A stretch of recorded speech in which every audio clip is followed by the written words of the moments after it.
Hello and welcome to my channel. Today we're going to be reading The Emperor's New Clothes from the story by Hans Christian Andersen and illustrated by Mike Gordon. Now, from looking at the title of this book and the front cover, what do you think this book might be about? The Emperor's New Clothes, retold by Susanna Davidson, illustrated by Mike Gordon. And like the last book I read in my previous videos, here are the contents. Chapter 1, Nothing to Wear. Chapter 2, Slimus and Slick. Chapter 3, The Two Cheats. Chapter 4, The Emperor's Visit. And Chapter 5, The Royal Procession. Chapter 1, Nothing to Wear. Once upon a time, there was an emperor who loved clothes. He really didn't care about anything else. He ignored his soldiers. "Your Excellence, the enemy is attacking. Go away, I'm choosing a new vest." Avoided his advisors. "Where are you, Your Excellence?" Hated plays.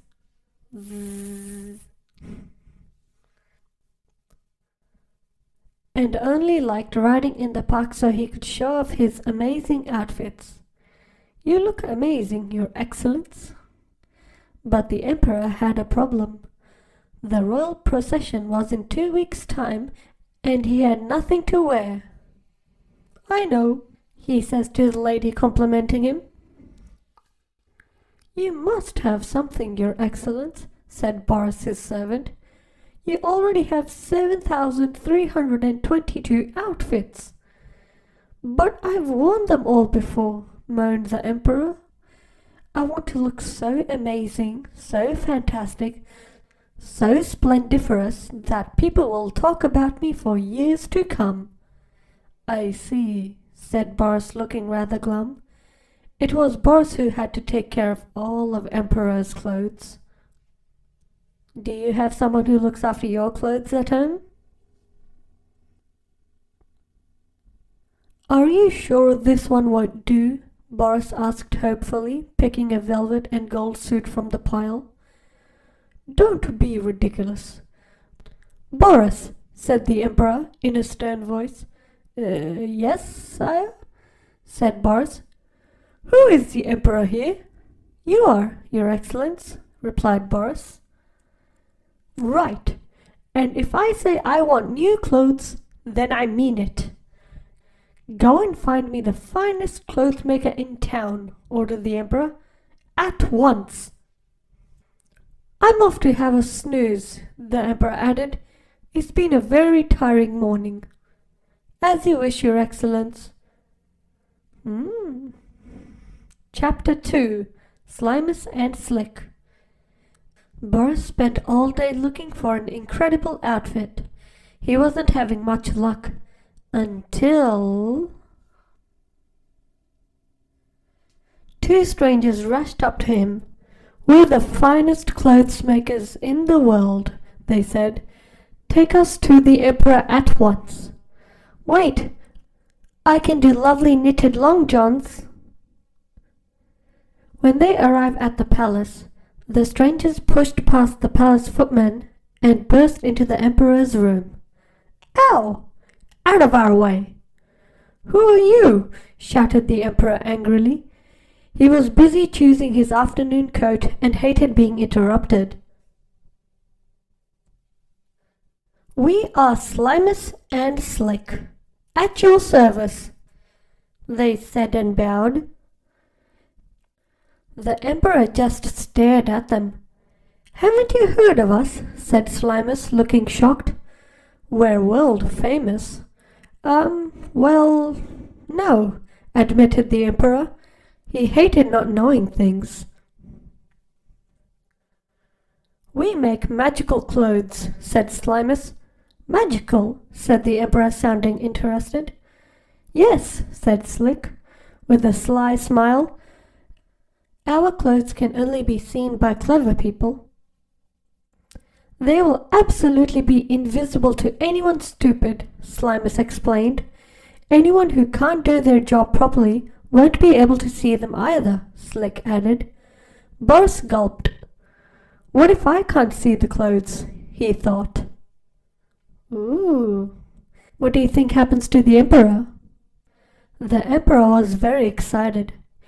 Make me a magic suit this minute, he cried. It won't be cheap, said Slimus and Slick. We only use the best material. Take this, said the Emperor, handing them a sack of money. You can work in the palace. Take anything you want. Only get to work. I want that suit. Chapter 3. The Two Cheats. As soon as they were alone, Slimus and Slick laughed until their bellies ached and their faces turned purple. The fool believed us, cried Slimus. We're going to have lots and lots of lovely money. They set up their looms in the palace and ordered in the finest silks and the most expensive gold thread. But they didn't use any of it. Instead, they sold it all for lots more money. Is there anything else you need? Asked the Emperor. Yes, Slick replied. 5 fudge cakes, 10 tubs of vanilla ice cream, and a constant supply of chocolate. That would really help our work. This is the life, he was thinking. But you mustn't see a thing until it's finished, Slick told the Emperor. We want it to be a fantastic surprise. And there's the keep out sign on the door. Every day the Emperor crept past the door, listening to the loom going back and forth. He was desperate to know how the suit was coming along. I know, he thought. I'll send Boris along to find out. But when Boris went in, he could see nothing but empty looms. What do you think of our wonderful work? Asked Slick. Such a charming pattern, isn't it? Said Slimus. Oh, crumbs, thought Boris. I can't see a thing. I must be stupid. I'm going to be fired. Well, demanded Slimus, have you got nothing to say? Boris gulped. It's, fantastic, he lied. Absolutely, great. I'll tell the Emperor I'm very pleased with it. I wish I could see it. He hurried off to tell the Emperor how fabulous his new clothes were. Slimus and Slick smiled to themselves and went back to eating cake. Chapter 4. The Emperor's Visit. Word quickly spread through the kingdom that the Emperor had ordered some amazing and mysterious new clothes. And the Emperor couldn't wait a moment longer to see them. He called for Boris and the palace footman and went to see Slimus and Slick at work. Uh-oh. Do you think the Emperor sees the clothes? Or will he find out he's being cheated? Oh, Your Excellence, said Slimus, bowing low. We're so pleased to see you. The Emperor looked at the loom, then looked again. This is terrible, he thought. I can't see anything. I'm not worthy of being Emperor. But aloud he said, It's magnificent. Really, very tasteful, added Boris. The palace footmen were worried. Each thought the other could see the magic material. Splendid, they said in unison. What does unison mean? Slimus and Slick pretended to take the material down from the loom. They made cuts in the air with huge scissors and sewed using needles without any thread. Everyone clapped loudly. The Emperor even gave Slimus and Slick a gold medal each for their excellent sewing. On the morning of the royal procession, the Emperor went to put on his new clothes. He was filled with nervous excitement. Here's your coat. And your pantaloons. Would your Majesty care to undress? Said Slimus. Then we'll put on your clothes in front of the mirror. I'll bring over the clock, said Slick. Boris, Pick up the train, will you? This is your shirt, Your Majesty, said Slimus. See, it's as light as a spider's web. Wonderful! Slick smiled. Oh, it fits so well, he said. The palace footmen bent down, just as if they were picking up a train. The emperor admired himself in the mirror one last time. Gosh. Well, I'm ready, he said. Don't I look splendid, Boris? Yes, Your Excellence, said Boris, looking straight up at the ceiling.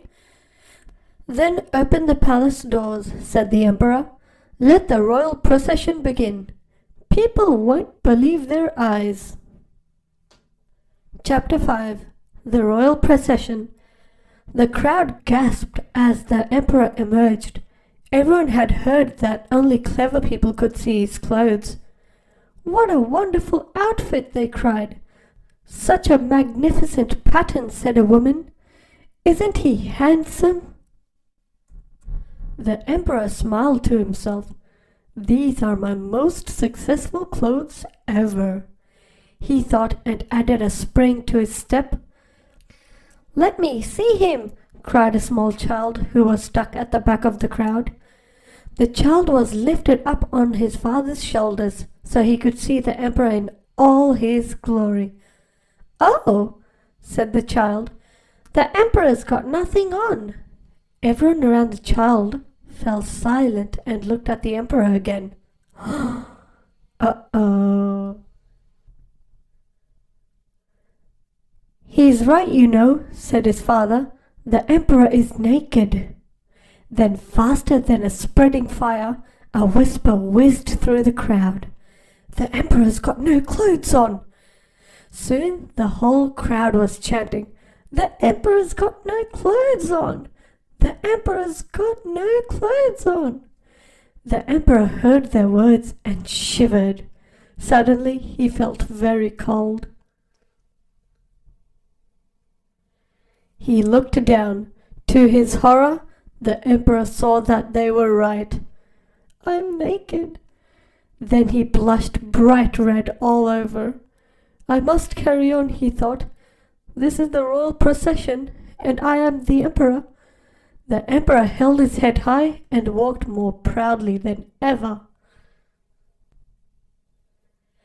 Meanwhile, Slimus and Slick were packing their bags full of money, getting ready to flee the palace forever. A toast to invisible clothes and naked emperors. We tricked him, they cried and cackled with glee. As for the crowds, they were enjoying the best procession ever. Boris, of course, wasn't having such a good day. Oh well, he thought, as he followed the emperor home. At least one thing turned out as he wanted. People will talk about the emperor for years to come. And that was The Emperor's New Clothes, from the story by Hans Christian Andersen and illustrated by Mike Gordon. Hope you enjoyed. Bye-bye.